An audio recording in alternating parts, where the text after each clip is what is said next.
Ian Irving. I am a non-exec director of a number of different agencies and businesses. I pride myself on mentoring and passing the lift back down. I've done a lot of great things in my career, achieved a lot of things that I wanted to achieve. And I now run a business called Kimosabi. Kimosabi is your faithful friend and trusty scout. We are a full-service creative agency. I also publish and write the magazine that's in front of you. That's kind of a hobby of mine. I have a deal with a very good print company that do me the favour of printing it. And people I work with, people I mentor, people I am inspired by, they put content in the magazine. That's 20,000 copies distributed all over Europe. It's a free magazine. It goes out to businesses, hotels, places of work. It's basically just a freebie to get the message out there. Inside the magazine, there is a particular section in the last issue. The next issue is on print now, and it's caused me a lot of grief actually, but I kind of like it because I am a bit controversial like that. And it's this section here, ban the buzzwords. So I kind of think if you've got a pen and paper, you might want to test me and see how many times I use these buzzwords, because I can assure you I have, and I probably do, and then I catch myself and stop. One word in there is the word experiential. Now, I was in the UK in the experiential industry, waxing lyrical about this particular mode of communications I was just talking with a gentleman here with another industry peer, and we were fighting experiential, but it's become so diluted. It's become just this messy word that still no one really understands. So what it is, it's about creating live experiences. What I'm going to do this evening is talk quickly about what my business does, what our ethos is, how we do what we do, and the lessons we've all learned as individuals in the business and how we've got to being the business that we are. We're going to talk about maverick thinking. Maverick's quite a dangerous term because a lot of people don't like mavericks. They think that they're dangerous, rebellious, they can't be controlled. I kind of like that. I'm all right in my position, I'm comfortable where I am, and I don't like being controlled. So when I'm talking to clients, I always ask, why? So let's just talk through. So faithful friend, trusty scout. We're a full-service creative agency. There's so many different terminologies for agency, and you can be called integrated, that's a bit old school, where we're experiential with a bit of social, where we're design, what does that mean? There's all sorts of different terminologies, but we tick many different boxes in the business. Strategy is right at the forefront of everything we do. You can hire us for any of these, and when I say us, it's a team of 5 people that have all come from different areas of marketing brand, from above the line to below the line, film, content, and social media. The clients that we as a team, this is kind of the obligatory list, but there's a ton of case studies I could share with people. I've made a show reel just to bolt together the kind of work that we've done. But we do all sorts of different things for these people. So, for example, with All Nippon Airways, one of only 5 five-star airlines in the world, the second largest airline in Japan, we do all of their print, their marketing for new routes, we do all their branding on their planes, and we do all the launch events at the airports when they get a new route. And then we can do something for Lee Jeans, where we'll do some in-store activations, a bit of social media, a bit of live event, etc. So we touch on a lot of different bases. So just an overview here of what is a maverick, and often why people consider mavericks to be dangerous. Individualist, non-conformist, a free spirit, all of these different things, unconventional, informal, or even a bad boy or a bad girl. The thing about being a maverick, and if you choose to be one, is that you have the freedom to challenge what people are telling you to do, challenge what people are saying that they want. Go back and say, do you really want this? The amount of briefs that I've received in the last 18 months where we've sat as a team and said, they said they wanted that. That is absolutely a crap idea. We're not going to do it. And we've sat and said to ourselves, are we brave enough to turn that business down? Are we brave enough to actually go in and say, you don't want that, you want this? Or do we just follow the line, the party line, and earn some cash? Sometimes we make that decision, a lot of time we make that decision. I was just talking to Olivia and another gentleman in the audience A client came to us 2 years ago and said, we want a road show. It's a famous broadcast channel for children. They said, we want a road show to go to Westfield Shopping Centre. They had a 150 grand budget. So we went back with a 60,000 capacity children's festival for £1.8 million. And after a year, they bought it. It took that long to go through the process, but all the way through, everyone in the team said, we want this, we want this, we want this. And we said, great, well, there's the budget, we can make it happen, and it's happening next year. So it's completely unorthodox, but it was a risk, but we wanted to do it. We wanted to take that approach. We wanted to challenge them. The other thing about everything that we do now as marketeers, as brand specialists, as strategists, whatever business we're in creative and marketing, is you've got to understand the audience. You've got to understand the consumer. And today, more than ever, you just don't understand that audience. They're so clever. You know, there's so many tools out there for analysing people and sticking them in little pockets and saying this person's going to like this. That's getting more and more difficult. It really is. You know, there's lots of different software out there that will monitor people through social media, and it will drop them into categories. Male, 25, wears Fred Perry, wouldn't like Beyonce, is not into grime music, doesn't like trainers. Why? Well, he wears Fred Perry. What's that got to do with anything? You know, I wear Fred Perry every single day and I don't mind a bit of grime. But, you know, it's really difficult for brand and marketeers now to actually, you know, just say, well, they'll like that. You're this brand, they'll like that. It doesn't work that way anymore. I just sat in a brief today from Southern Comfort, and they are saying, you know, last year they did this campaign and the campaign was great. It really hit the hipster market, you know, East London, Shoreditch, but then that's all it did. It did nothing else. It did not appeal to anyone else in any way, shape or form. So that for me is just narrow-minded thinking. It's just sort of just go, that's great, it's cool. It's like people going to festivals with brands. They want to go to festivals because they're cool and there's 60,000 people. Are they going to get the cut through? Not necessarily. Why would you take a Peugeot car with a blue screen behind it to a festival where people are raving? They don't give a monkeys about that car. I'll tell you why, probably because the agency wanted to go and rave themselves. So you have to understand deeply about your audience. And we have a strategy in our business that's called inch wide, mile deep.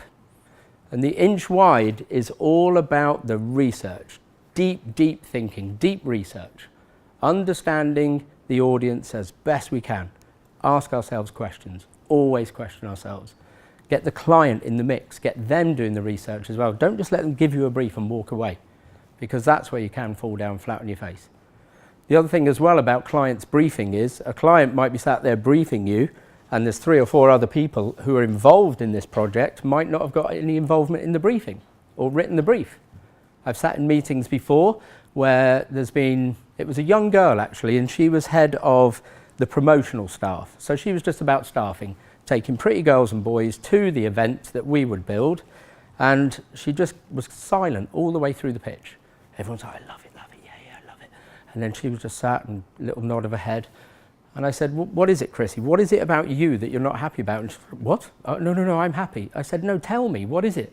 And she said, well, we did something like this a year ago and it didn't work because X, Y, Z. It was a total revelation. And had we just gone ahead, she'd have been right. So doing the mile deep, this is about not wasting anything right at the start. It's about a mile deep thinking so that it will literally live, go deeper and deeper, and it will always have a place in any different medium that you choose. If it's in-store, if it's point of sale, if it's retail, social media, online, e-commerce. There's so many of these strategies that people put together. And this is quite a fleeting statement. There are amazing people doing the job that we do, okay? I'm just talking from my own experience. But it would just be about that single-minded. We're a social media agency, so we're just doing that. They don't think about how that comes to life anywhere else or in any other medium. So it's all about doing the deep dive as well. I'm going to show you some examples of the work that we've done. Some of it is a little controversial. I hope it doesn't upset anyone, but it's work where we actually went and challenged the client and said, why? Well, why don't you just do this? And we said, trust us. Could have backfired. So the Gourmet Burger Kitchen, they've been around since 2001. They were the most popular gourmet burger outlet in the market, especially in London. We were charged with reaffirming GBK as the original and the best in the mind of the consumer. So looking at what channels we could work with after doing inch wide, mile deep, we ended up with press, out of home, digital and PR. There was no need to do any sort of social media activations around it because we knew, because of the campaign, that social would light up with people anyway. So these were the lines we came up with. This was the creative. We literally told them to stick a finger up to vegetarians and make fun of them. Risky. So still fancy a nice juicy 6-ounce lettuce? Nah, nor do we. Vegetarians' resistance is futile. I hope if you are a vegetarian, please forgive me. It is supposed to be just fun. Now the thing about this was it was about being challenging. Does anyone remember the yellow bikini for the Protein World? It was, wasn't it? Protein World. Massive kick-off about that. You know, feminists, I mean, I'm a feminist, and it was like, come on guys, it's just a hot girl ready for the beach, you know? Everyone went crazy about it. If you knew the statistics of uplift in sales and what that company then floated itself for, you would be blown away. The amount of positive that came back from people just saying, oh, shut up. You know, there's these people that go, that's bad. People hear them and then they just fall off.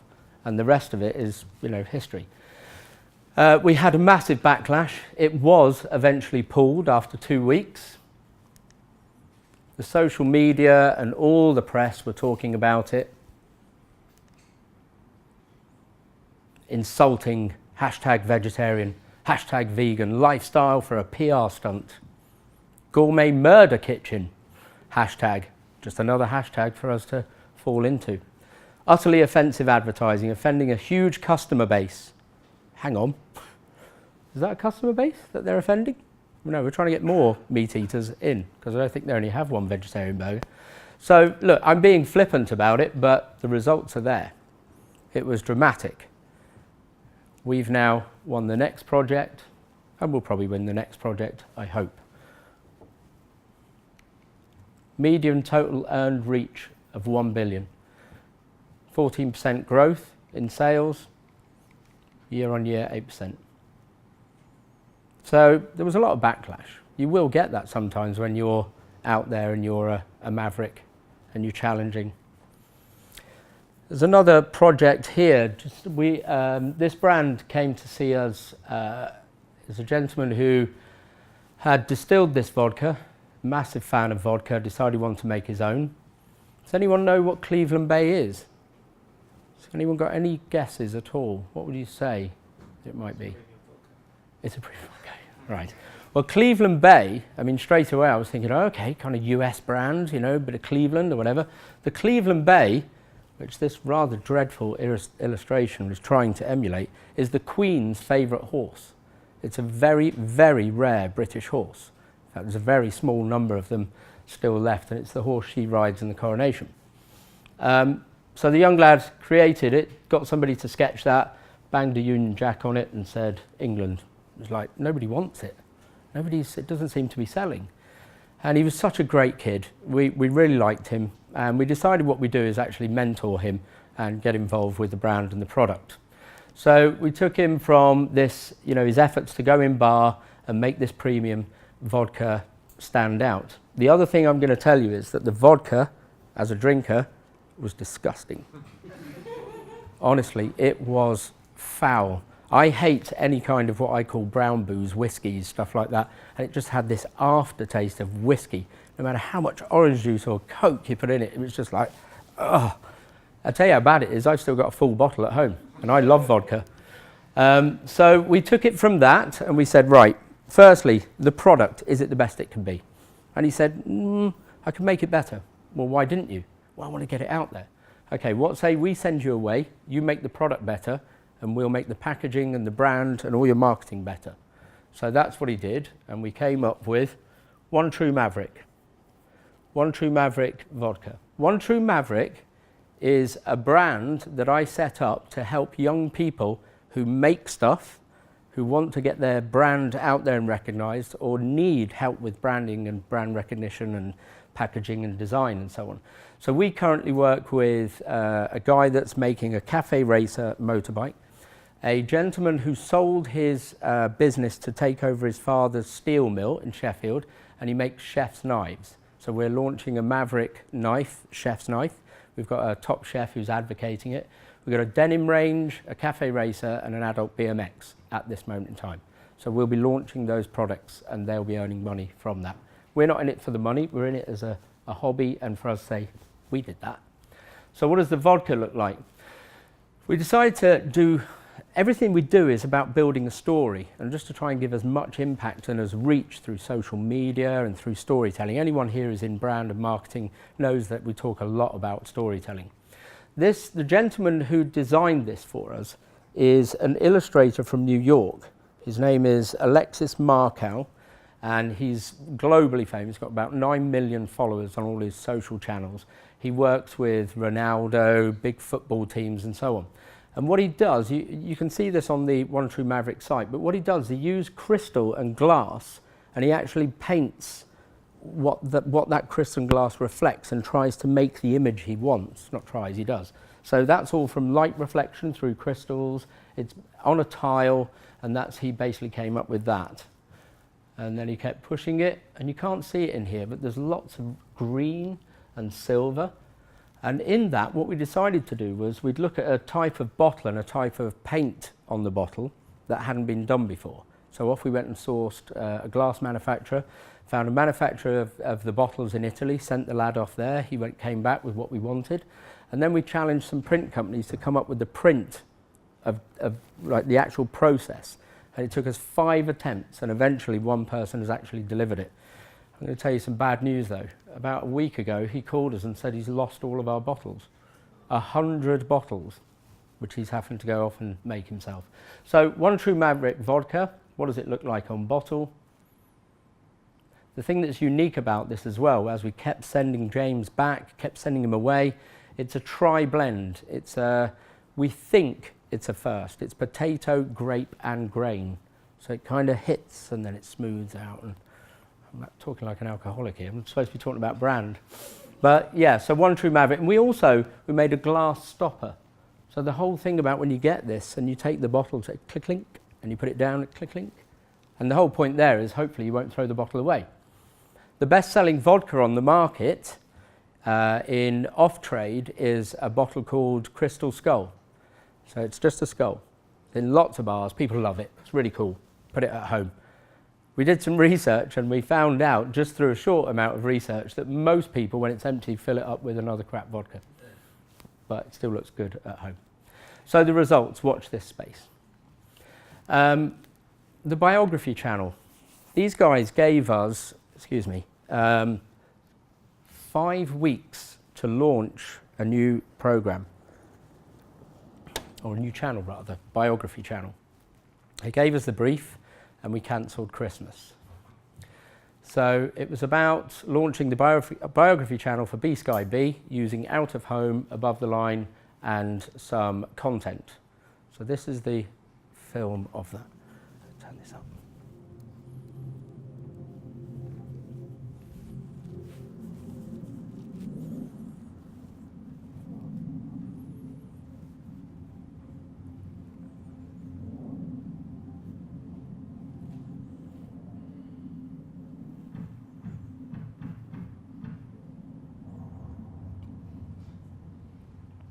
So what we decided was we'd express that a biography is literally the beginning. You know, it's looking back, and it'd be talking about lots of famous people. And we set ourselves a challenge to find as many babies that we could bolt into these imagery of these people that we knew were going to be covered in the biography channel. So William Shakespeare, Pavarotti, Kenneth Williams, Mick Jagger, and the Gallaghers. Now, what was quite, oh yes, and Clint Eastwood. Now, what was quite remarkable during the process, which we'd thrown this challenge to ourselves and we thought, great, now who are we going to get to do these pictures? Because the baby idea came up. And bear in mind, we put all this together and then we did the video. The video piece, which ran as a commercial, we actually opened the pitch presentation with that. And they were like, what? What's this naked woman doing? Pregnant woman, bit Demi Moore, what's that all about? But it worked. Just so happened that the photographer we first met, his speciality was photographing babies. And as we went through all of his portfolios, he had all these pictures. And we're like, hang on, that baby's that. So it worked really well for us. So we were out there challenging, but we had a 23% audience increase. It picked up lots of awards, top industry ceremonies, awarded campaigns of the year. Right, so kind of a summary. And then hopefully we'll ask questions, or you'll ask questions. It's always about challenging it. It's not just about being a maverick for the sake of it. Don't just say yes. Use the skills that you've got. I think I'm cautious here. I'm talking a lot of probably very skilled professional people anyway, as opposed to students. So you'll have to forgive me. But the thing with us is it's about questioning everything. Literally question everything. That graffiti is actually not that far away from here, by the way. And somebody put Y on it, which I think is genius. Just always question it. Question yourself, is this what we want to do? Do we want to actually activate this that they're asking? And if we don't, either just don't do it, or suggest something different, or be brave and just go and do something different. If it's stupid but it works, it's not stupid. It isn't. Clients are looking for you to be challenging now. Clients don't want yes men and women. They just don't. They don't want agency. They're just like, yeah, okay. And remember, there's one person that's probably walked in, handed that brief. There's probably about 30 people behind them that are involved in that brief. So you need to get in and under the skin and ask, what do they all think? And that is my presentation.